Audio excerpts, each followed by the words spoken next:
Buenos días hermanos, es un lindo tiempo de poder compartir con ustedes en este domingo en el que deberíamos estar reunidos, pero por esta contingencia estamos en cada uno de nuestros hogares.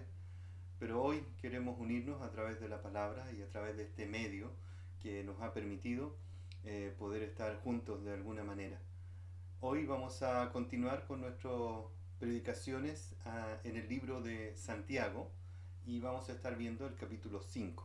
Antes de eso vamos a tener un tiempo de oración.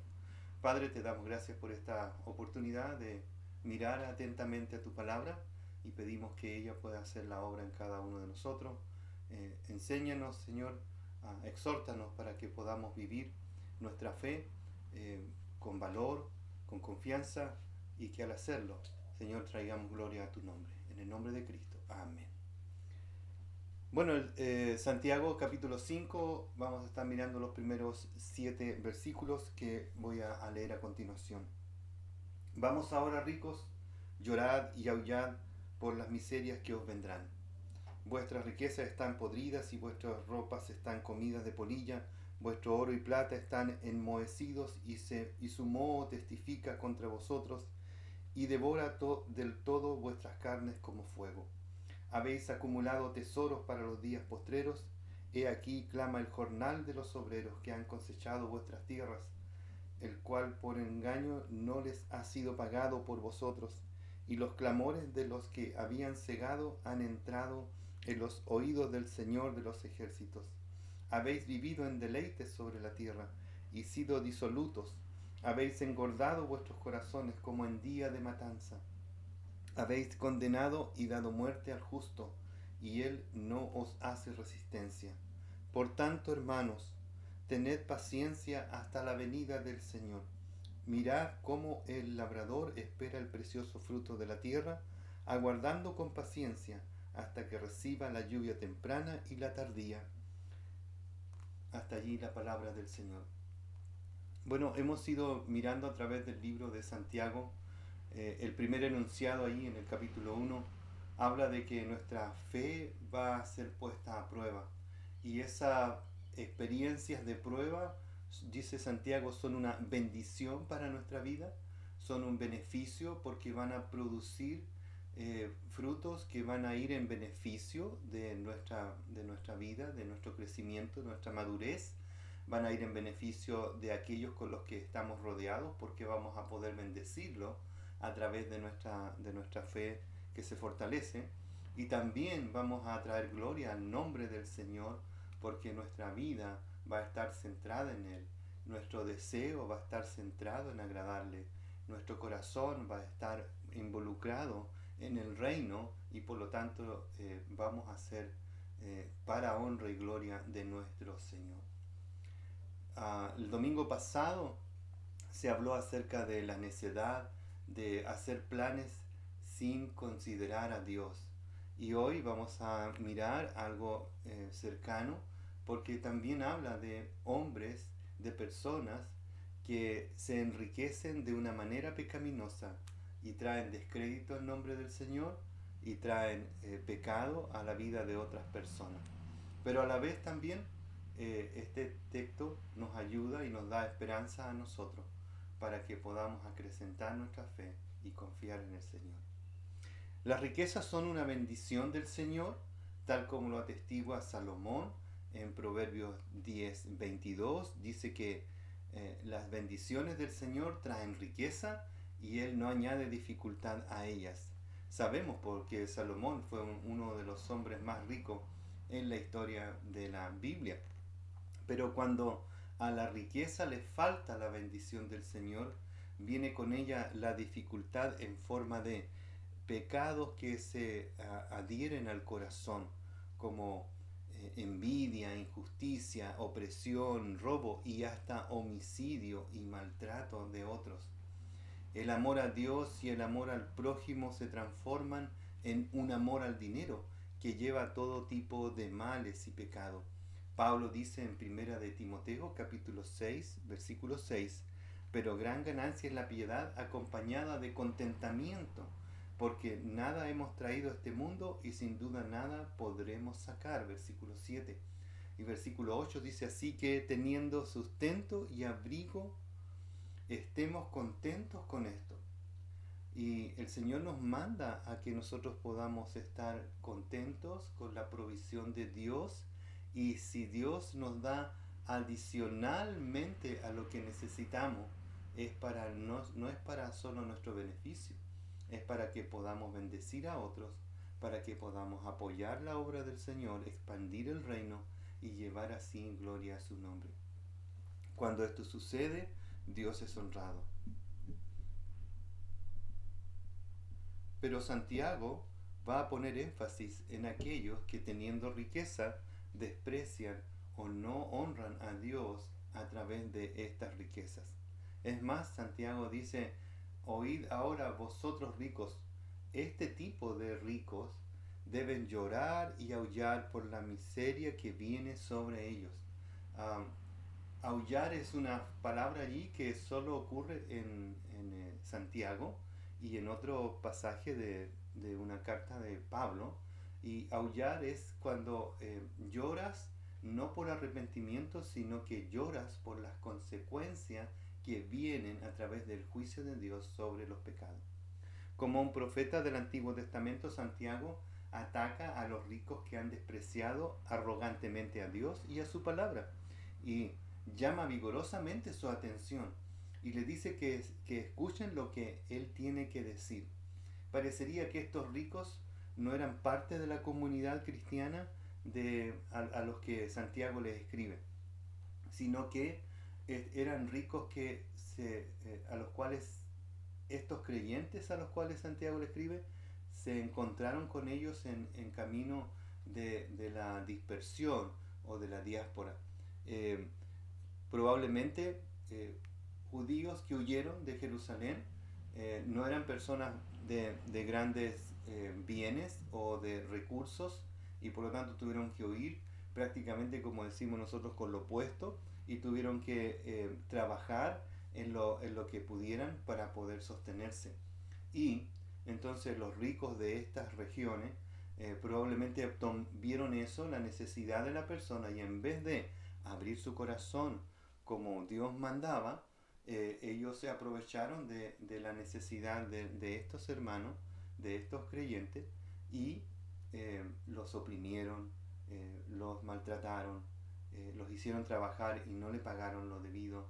Y entonces Santiago está diciendo: esta es otra más de esas situaciones que Dios permitió para que ustedes fortalezcan su fe. Así que probablemente estos ricos quizás no hayan escuchado o leído la carta de reprensión de Santiago, pero sí sus oyentes a través de leer esta carta cobran ánimo. La palabra son un eco de las declaraciones del Señor Jesucristo en Lucas 6:24. Ay de vosotros los ricos, porque ya habéis recibido vuestro consuelo. Mateo capítulo 6, 19, 21, también el Señor hace una declaración muy fuerte hacia los ricos. Juan Calvino observa de este pasaje lo siguiente: sin duda el arrepentimiento tiene sus lágrimas, pero está mezclado con consuelo y no llegan a ser aullidos. La vida de lujo que los ricos habían o estaban disfrutando hasta este punto, de transformarse en una vida llena de miserias que incluiría sufrimiento y dolor causado por enfermedades o situaciones de juicio. Calvino dice: este lloro con aullido no es el lloro de arrepentimiento verdadero, es un lloro por el juicio que vendrá. MacArthur comenta sobre sobre este pasaje. Dice que es trágico que la acumulación sea uno de los pecados más difundidos de nuestros tiempos. Dios pone en nuestras manos bienes materiales para que los disfrutemos y proveamos para nuestras familias. Pero además, dice MacArthur, además de eso, los recursos materiales deben ser usados para el progreso del reino de Dios, para beneficio del prójimo y para apoyar la obra del ministerio que el Señor ha provisto al crear a su iglesia. Ejemplos en el Antiguo y Nuevo Testamento de hombres ricos para mostrar, la Biblia muestra de que Dios no está en contra de la riqueza, más bien está en contra de aquellos hombres que de manera pecaminosa se enriquecen. Ejemplos como Abraham, como David, como Nehemías en el Antiguo Testamento, hombres ricos que pusieron a disposición sus riquezas para servir al Señor. Zaqueo en el Nuevo Testamento, cuando se encontró con el Señor Jesucristo, una expresión de arrepentimiento fue devolver lo que había ganado de manera ilícita.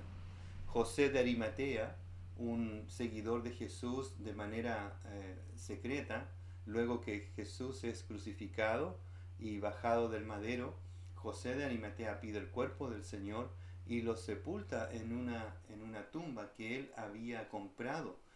Para poder hacer eso tenía que ser una persona de muchos recursos.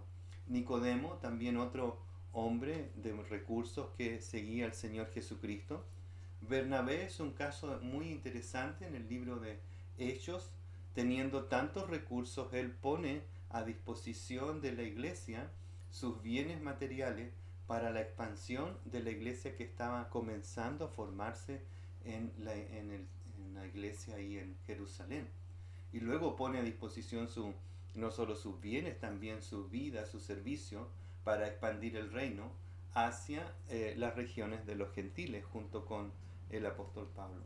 Nos encontramos con Lidia, ya que estamos estudiando los días jueves en el libro de Filipenses, nos encontramos con Lidia, una vendedora de púrpura de Tiatira.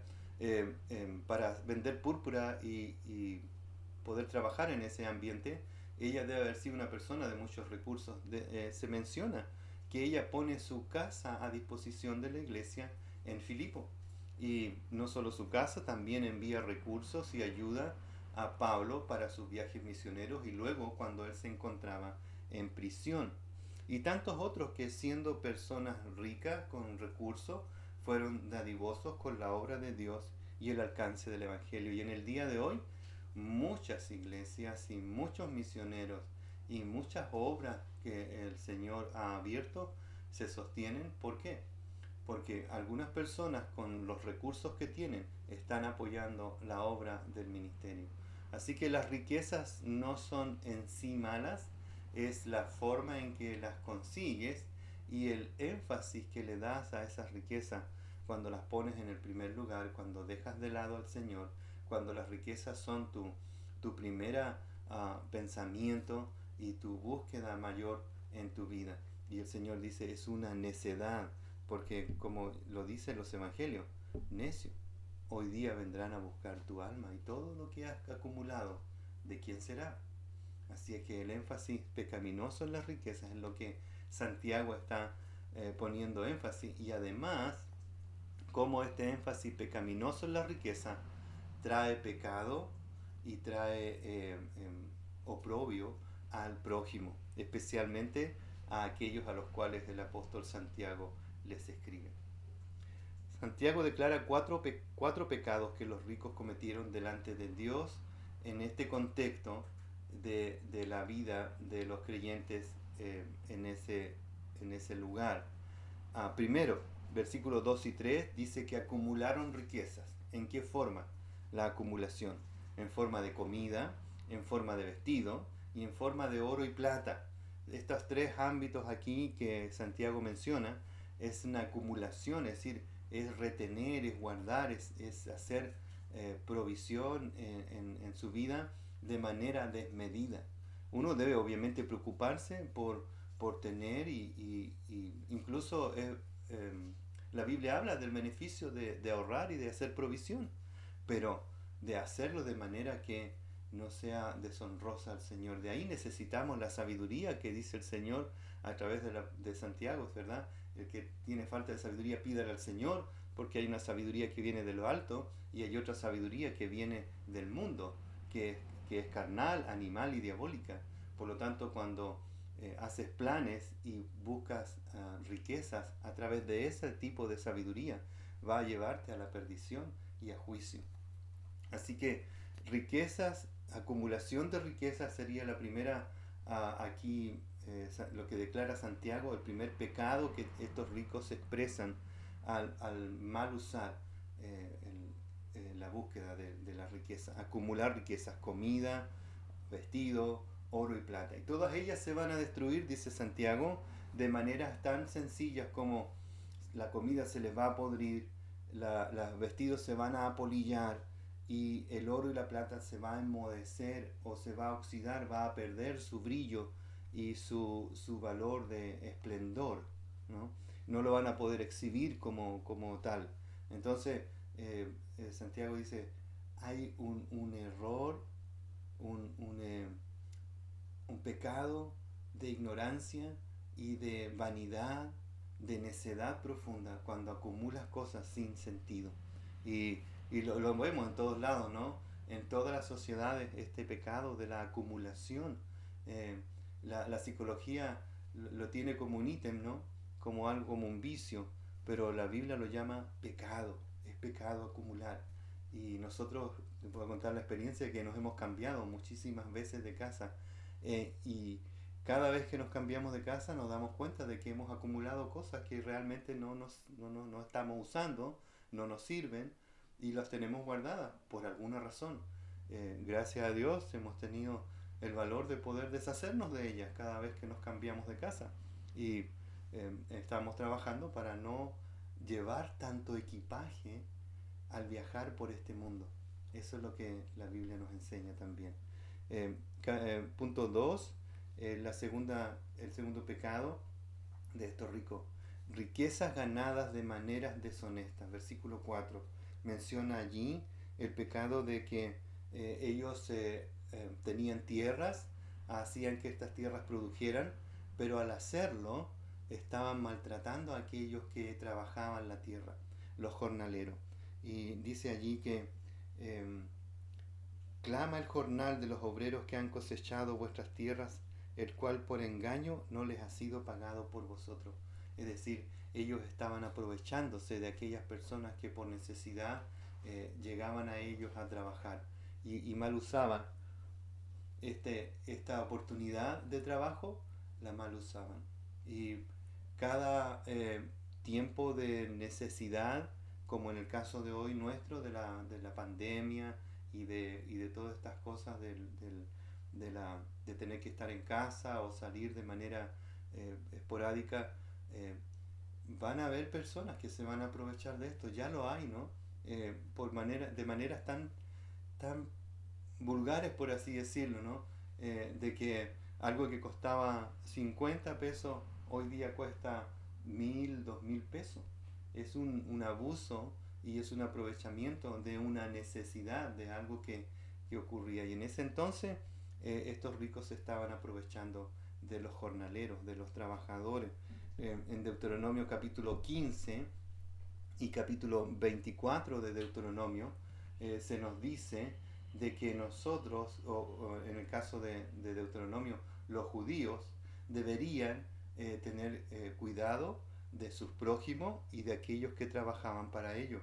Dice Deuteronomio 15, versículos 7 al 11, si hay un menesteroso contigo, uno de tus hermanos, en cualquiera de tus ciudades, en la tierra que el Señor Dios te da, no endurezcas tu corazón, ni cierres tu mano a tu hermano pobre, sino que la abrirás libremente y con generosidad le prestarás lo que le haga falta para cubrir su necesidad. Es un mandato del Señor. El Señor sabía que el corazón humano es pecaminoso en cuanto a la riqueza y lo fácil que se desvía hacia la avaricia, hacia la codicia, hacia la acumulación. Deuteronomio 24:14, no oprimas al jornalero, pobre y necesitado, ya sea uno de tus conciudadanos o uno de los extranjeros que habita en tu tierra y en tus ciudades. En sus días le darás un jornal antes de la puesta del sol, porque es pobre y ha puesto su corazón en él, para que él no llame contra ti al Señor. Muy interesante. Entonces, debes cuidar, eh, deberían cuidar de proveer para los pobres, para los necesitados y de pagar lo justo a los que trabajaban para ello. Jeremías 22, versículo 13, ay del que edifica su casa sin justicia y sus aposentos altos sin derecho, que a su prójimo hace trabajar de balde y no le da de su salario. Entonces hay una denuncia aquí de Jeremías Hay personas que hacen trabajar a la gente, que edifican sus casas, que se hacen cosas cómodas y luego no pagan lo debido. ¿Quién no ha sido defraudado de alguna manera por su trabajo? Puedo mencionar varias ocasiones en mi caso, donde fui defraudado por aquellos que me pidieron un trabajo, que demandaron de mí algún esfuerzo y luego no me pagaron lo que habíamos pactado. Y pasa mucho en todas ocasiones. ¿Por qué? Porque el pecado está en medio de esa, eh, de esa trabajo, y la persona por ambición abusa de las otras. Aquí está la opresión que estos hermanos a los cuales Santiago le escribe estaban viviendo, estaban siendo oprimidos por estos ricos abusivos. Los ricos opresores han engordado sus corazones, dice Santiago, pero ellos piensan que es para satisfacer sus placeres, mas Santiago dice irónicamente que se han engordado para el día del sacrificio. Una expresión judía que habla de la ignorancia de los perversos, como vimos en capítulo 4, versículo 14, porque no saben que la vida es pasajera y deben vivirla consultando al Creador, porque lo demás es necedad. La realidad al final es que nos encontraremos con el Señor, y ya seas creyente o no, vas a dar cuenta al Señor. La ignorancia de pensar de que vas a vivir la vida y vas a pasar viviéndola a través de muchos placeres y no vas a tener que rendir cuenta de eso. Es la ignorancia del pecado, cómo el pecado ha corrompido la mente y el corazón de las personas. Pero los que somos creyentes estamos conscientes de que un día vendrá el que el Señor va a pedir cuenta de nosotros y cómo hemos administrado lo mucho o lo poco que Él nos ha dado para vivir. Y debemos aprender ahora en vida a administrar lo que el Señor nos ha dado, porque vendrá un día en que daremos cuenta al Señor. 4. Se enriquecen practicando el homicidio. Esta espiral descendente del pecado en la vida de estos ricos va de la acumulación hasta pasar hacia el pecado de practicar el homicidio para ganancias deshonestas. Versículo 6. La espiral descendente del pecado de vivir bajo el amo del dinero, sirviéndole y sacrificándole el corazón, es que también hace que los ricos pierdan esta mirada hacia su prójimo con amor y con valor. La persona pierde valor delante de los ojos de los ricos. Solo es un producto, solo es un instrumento para su beneficio. Así que la vida humana, para aquellos que se aprovechan de los otros, para aquellos que oprimen a los pobres, la vida humana pierde valor.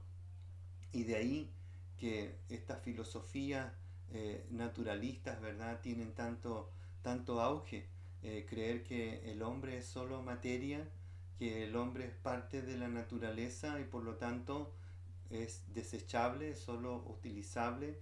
De hecho, en tiempos antiguos, en el tiempo en que los grandes imperios colonizaron otros lugares del mundo, muchos de ellos, con una mirada naturalista, se aprovecharon de los indígenas o de la gente nativa de los lugares donde iban supuestamente a conquistar o a llevar la civilización, y se aprovechaban de ellos porque los miraban como parte del paisaje, como parte de la naturaleza, como no hacían diferencia entre un animal y una persona, y se aprovechaban de ellos. Y de ahí que el Señor, a través de su palabra, nos dice que hay un valor intrínseco en el ser humano al cual nosotros debemos cuidar, porque son criaturas de Dios. Y luego, si somos hijos de Dios, Dios nos dice que no solo miramos al ser humano con ese valor intrínseco, sino que también lo miramos como sujeto de gracia de Dios. Así es que los ricos a los cuales Santiago está hablando aquí, son personas que han ido en una espiral descendente de pecado, llegado al punto de despreciar la vida humana. ¿Cómo entendemos la palabra de muerte? Bueno, puede ser de manera literal o de manera aquí como una metáfora. Y Kistemaker, otro autor bíblico, hablando sobre este versículo, dice que podemos también tomar la palabra metafóricamente. Por ejemplo, el rico que retiene los jornales de un trabajador le priva de su medio de vida y por lo tanto comete indirectamente un acto de homicidio.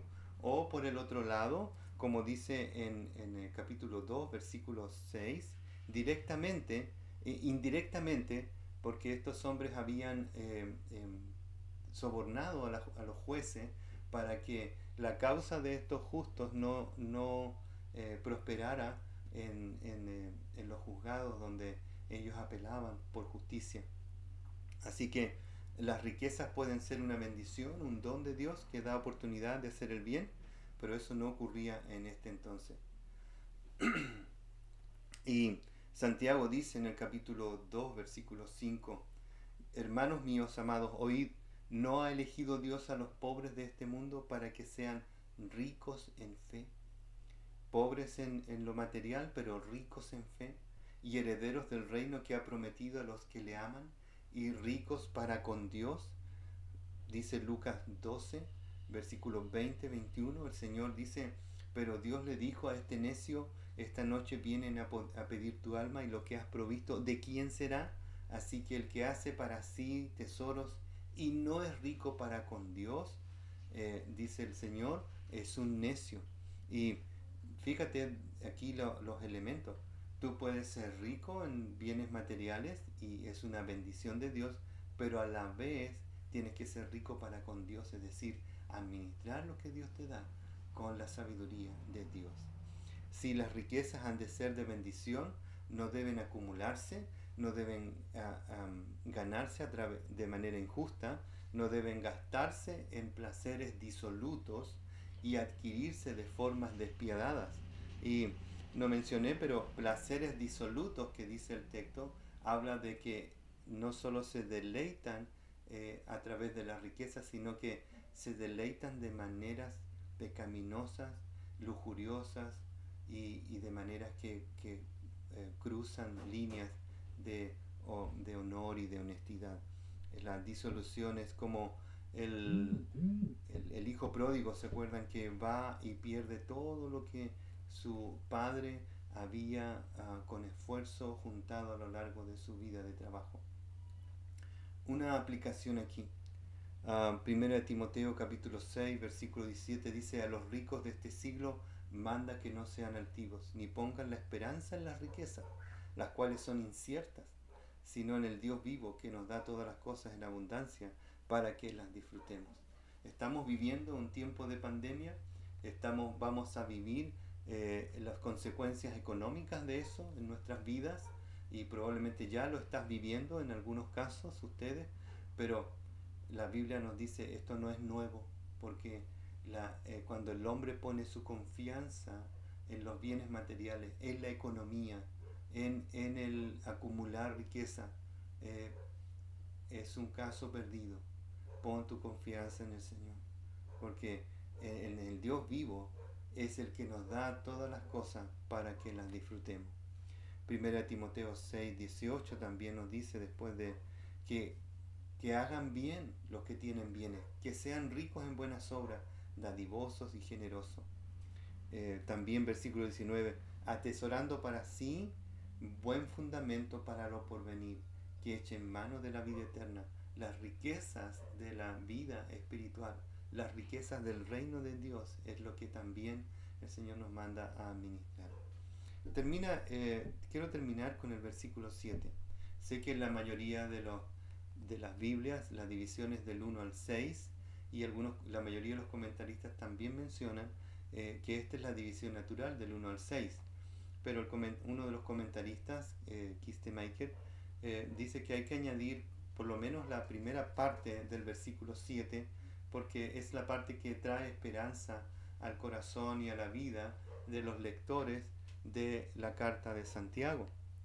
En este versículo, Santiago trae la bienaventuranza de la fe que obra a través de la paciencia. Santiago capítulo 5, versículo 7. Por tanto, hermanos, tened paciencia hasta la venida del Señor. Mirad cómo el labrador espera el precioso fruto de la tierra, aguardando con paciencia hasta que reciba la lluvia temprana y la tardía. Así que este versículo se centra en lo que Santiago quiere enseñarle a sus lectores. 2 veces se menciona la palabra aquí paciencia, que ya aprendimos en los capítulos anteriores, que es sinónimo de perseverancia. En este versículo, el escritor asume el papel de pastor de sus hermanos. Ha expresado su indignación contra el rico, perdón, ahora se dirige afectuosamente a sus lectores llamándoles hermanos. De los perseguidores a los perseguidos, de los opresores a los oprimidos. Su ánimo tiene que ver con el ejercicio de la fe conectada a este fruto precioso del Espíritu Santo, que es la paciencia. Por tanto, hermanos, tened paciencia, y luego añade, hasta la venida de nuestro Señor. Cuando todo va como queremos, es fácil tener paciencia o mostrar paciencia. Pero qué difícil es ser paciente cuando las cosas se salen de control, ¿verdad? Y lo estamos experimentando con la pandemia, con la cuarentena, con esto de tener que pedir permiso para salir. Todo se nos ha desordenado, por así decirlo. Pero Dios nos manda a ejercer nuestra fe y a tomar de este don que viene del Espíritu Santo, que es la paciencia. Y la paciencia es la perseverancia a través de diversas circunstancias. Muy interesante el pasaje, quiero leerlo para explicar esto. Hebreos capítulo 12, versículo 1. Aunque la mayoría de la gente considera que la paciencia es una espera pasiva o una tolerancia de las circunstancias, de manera como de decir, bueno, es lo que es, voy a esperar que pase, como alguna filosofía, ¿cierto? Que es como pesimista o que se entrega a las circunstancias de manera pasiva. Pero la palabra paciencia en la Biblia casi siempre está unida a actividades o acciones. La palabra paciencia es dinámica en el Nuevo Testamento y activa. El ejemplo de Hebreos capítulo 12, versículo 1, que es muy conocido por ustedes, después de los héroes de la fe, se nos invita a imitarlos y a avanzar en nuestra vida como hijos de Dios. Dice, por tanto nosotros también, teniendo en derredor nuestro tan grande nube de testigos, despojémonos de todo peso y del pecado que nos asedia, y corramos con paciencia la carrera que tenemos por delante. Aquí la palabra paciencia se traduce como permanencia activa. Un cristiano corre la carrera pacientemente, perseverando a través de las dificultades. No es una carrera de corto aliento, ¿no? Es una carrera de largo aliento. Podríamos decir que no es correr los 100 metros, sino correr una maratón de 42 kilómetros. Y obviamente una carrera de largo aliento necesitas paciencia, perseverancia, echar mano de las reservas de energía que hay en tu cuerpo. Lo mismo dice Santiago. En medio de la prueba están siendo probados por estos opresores ricos. Tengan paciencia, porque el día del Señor traerá su justo juicio a ellos y justicia a ustedes. Santiago dice, la promesa de la justicia de Dios que trae paz al corazón oprimido debe vivirse con paciencia, con perseverancia. Si tú has emprendido la carrera de la fe, te vas a encontrar con que vas a correr a través de llanuras, a través de valles, a través de colinas, a través de tiempos de lluvia o de sequedad. En fin, vas a tener una variedad de ambientes donde vas a correr esta carrera. Y es lo que dice Santiago en el capítulo 1. Hay una variedad de pruebas donde tu fe va a salir fortalecida si con paciencia ejercitas tu vida en tu vida cristiana. La fe o confianza en Dios, el juez justo del universo, ahora es tu Padre Celestial. Él va a traer justicia a tu vida. Quizás no en este momento, pero sí en el momento del Señor. Hay un momento oportuno, un momento preciso, un momento perfecto. Es el tiempo del Señor. Claramente la paciencia no se desarrolla de la noche a la mañana, y aquí algunos ayudas para poder desarrollar esta paciencia en tu vida. Primero, debes ser agradecido. Da gracias a Dios. La primera reacción de una persona es: ¿por qué a mí? ¿Por qué me tocó a mí vivir esto? Pero la Biblia dice que nos debemos regocijar en la voluntad de Dios, dar gracias a Dios en todo, dice el apóstol Pablo. En Filipenses 4:4 nos invita a ser agradecidos. Primera de Pedro capítulo 1:6 también. Segundo es buscar los propósitos de Dios en medio de las pruebas. Hay propósitos de Dios en todo. Dios no es una persona que obra al azar, no es una persona a la cual se le escapan las circunstancias de la vida, no es una persona a la cual no tiene control. Dios es el que tiene control de todas las cosas, es el que ha planeado todo para su propósito.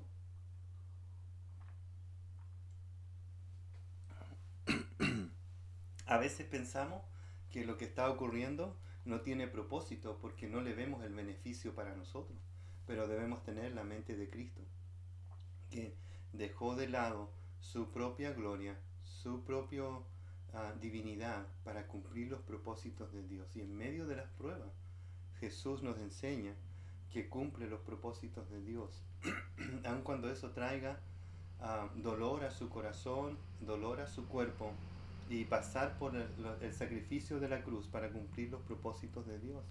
En medio de las pruebas, no siempre se trata de ti, no siempre se trata de mí, se trata siempre de los propósitos de Dios. Tercero, nosotros también en medio de las pruebas debemos ejercer paciencia recordando las promesas de Dios, tales como las de los Romanos capítulo 8, versículos 28 y 29, que todas las cosas ayudan bien al propósito eterno de Dios, que es que nosotros seamos conformados a la imagen de su Hijo Jesucristo. Todas las cosas incluyen las cosas que prueban nuestra fe y nos llevan hacia la paciencia. La paciencia entonces es el arte de soportar las situaciones y las circunstancias basados en el poder del Señor. La paciencia es lo opuesto a ser de mal genio o impaciente. Dios exhibe paciencia cuando dice que es lento para la ira y tardo y amplio en misericordia, que quiere que todos los hombres se vuelvan a Él. Como dice también Éxodo 34:6, y el apóstol Pedro nos dice que el Señor es paciente para con todo, no queriendo que el hombre se pierda, sino que se arrepienta. ¿Cómo demostramos que la paciencia es una característica de nuestra vida en Cristo? Porque nosotros estamos esperando en el Señor. El Señor es nuestro juez y nuestra justicia en su tiempo, no en nuestro tiempo. Así que Santiago describe esta expectativa paciente con la imagen de los campesinos, y él dice que los campesinos saben cuándo viene el tiempo de la lluvia, cuándo viene el tiempo del crecimiento de lo que se ha sembrado, y con paciencia esperan a que eso ocurra. Santiago le dice que no es tener paciencia y confianza en la justicia de Dios que vendrá, es algo seguro, pero debes ejercitar paciencia en ello. Así que el Señor nos anima. Mientras esperamos, puede que hayan dudas en nuestros corazones, puede que haya impaciencia, y la paciencia se puede demostrar a través de enojos, ira o frustraciones en nuestro corazón. Pero la Biblia nos enseña, Santiago nos enseña que debemos ejercer fe en tiempos de dificultad. ¿Cuál es tu opresión hoy?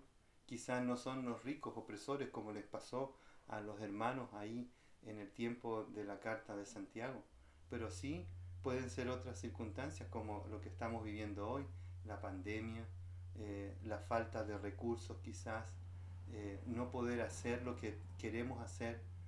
Yo mismo lucho con este asunto de no poder ejercer mi ministerio de manera libre, y a veces hay frustración en mi corazón también por no poder visitarlo y administrar la palabra, pero el Señor me dice paciencia porque hay un tiempo que yo he determinado. Mientras tanto, ¿qué hacemos?